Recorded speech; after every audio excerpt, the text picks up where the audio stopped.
Salut tout le monde! Aujourd'hui, je m'apprête à récolter le chardon-marie.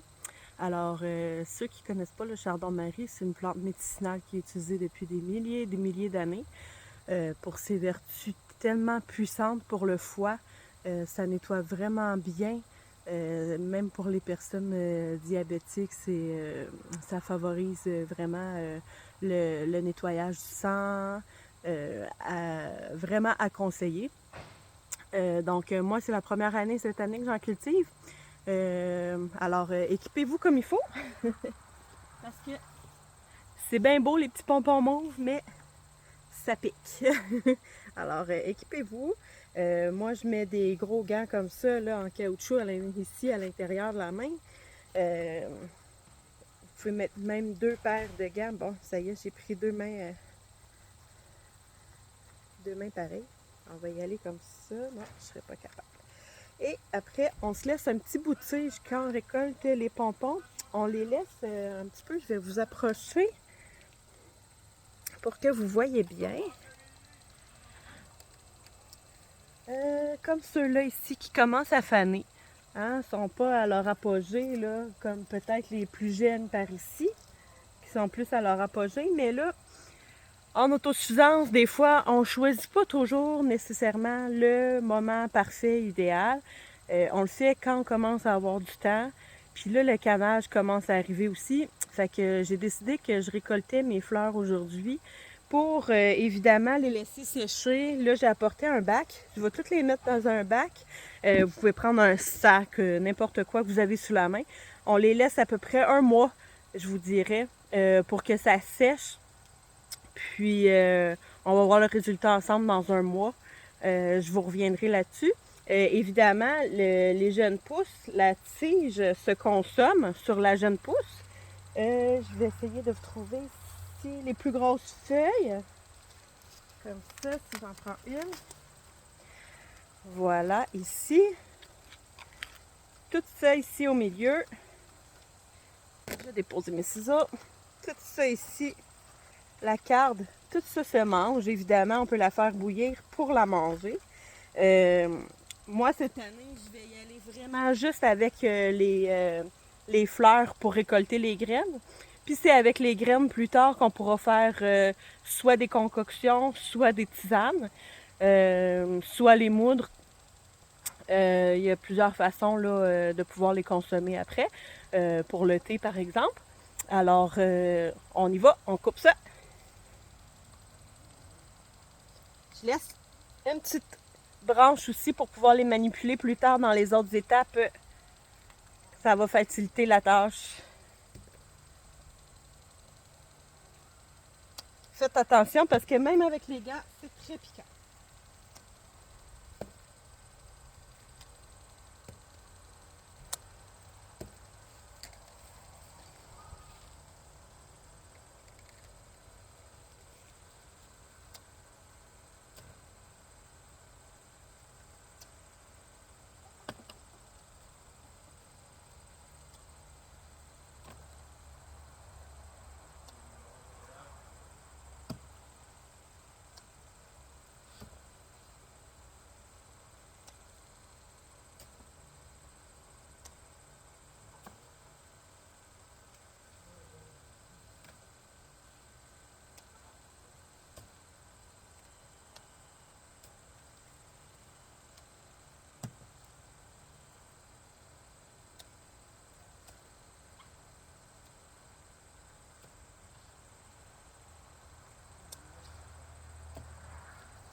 voilà, j'ai terminé ma récolte. Je laisse ça sécher, aïe aïe, environ 1 mois. Puis après, on va pouvoir ouvrir les fleurs pour vraiment accéder à la petite soie blanche qu'il y a à l'intérieur. Puis c'est en dessous de cette petite soie blanche-là qui va se cacher les graines. Donc un petit peu de travail, mais ça vaut tellement la peine pour tous ces puissants bienfaits. Alors, on va se revoir plus tard.